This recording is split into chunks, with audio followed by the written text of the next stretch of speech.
पुष्पा मतलब ब्रांड।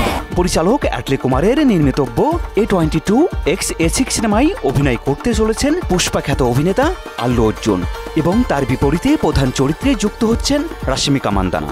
নির্মাণ ব্যয় 800 কোটি রুপি ধরা হয়েছে এই চলচ্চিত্রটির। গণমাধ্যম সূত্রে জানা যায়, জওয়ান নির্মাতা অ্যাটলি এবার জুটি বেঁধেছেন পুষ্পা খ্যাত আল্লু অর্জুন ও রাশমিকা মান্দানার সঙ্গে। সিনেমাটি আপাতত নাম রাখা হয়েছে A22X A6। প্রথম দিকে এই সিনেমায় আল্লু অর্জুনের বিপরীতে দীপিকা পাডুকোন, জাহ্নবী কাপুর ও মৃণাল ঠাকুরের নাম ঘোষণা দিলেও এবারে তাদের পাশাপাশি যুক্ত হচ্ছেন পুষ্পা খ্যাত অভিনেত্রী রাশমিকা মান্দানা। রাশমিকার ক্যারিয়ারে সবচেয়ে সাহসী চরিত্রগুলোর একটি হতে চলেছে এই সিনেমাটি। পুষ্পা ফ্র্যাঞ্চাইজির তুলনায় এখানে আল্লু রাশমিকার সম্পর্ক একেবারেই ভিন্ন রকম। আরও জানা যায়, রাশমিকার ইতিমধ্যে লস অ্যাঞ্জেলেসে অ্যাটলির সঙ্গে লুক টেস্ট সেরে ফেলেছেন এবং তার চরিত্রের প্রি প্রোডাকশনের কাজও জোরে সোরেই চলছে। আল্লু অ্যাটলির সিনেমার বাজেট ধরা হয়েছে 800 কোটি রুপি।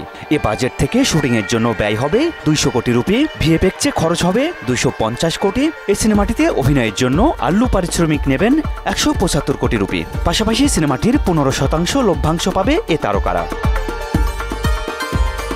এদিকে পরিচালক অ্যাটলি কুমার পারিশ্রমিক নেবেন 100 কোটি রুপি, যার মাধ্যমে ভারতীয় পরিচালকদের পারিশ্রমিকের রেকর্ড ভেঙে দিচ্ছেন তিনি। সুব্রত বিশ্বাস, আমার টিভি।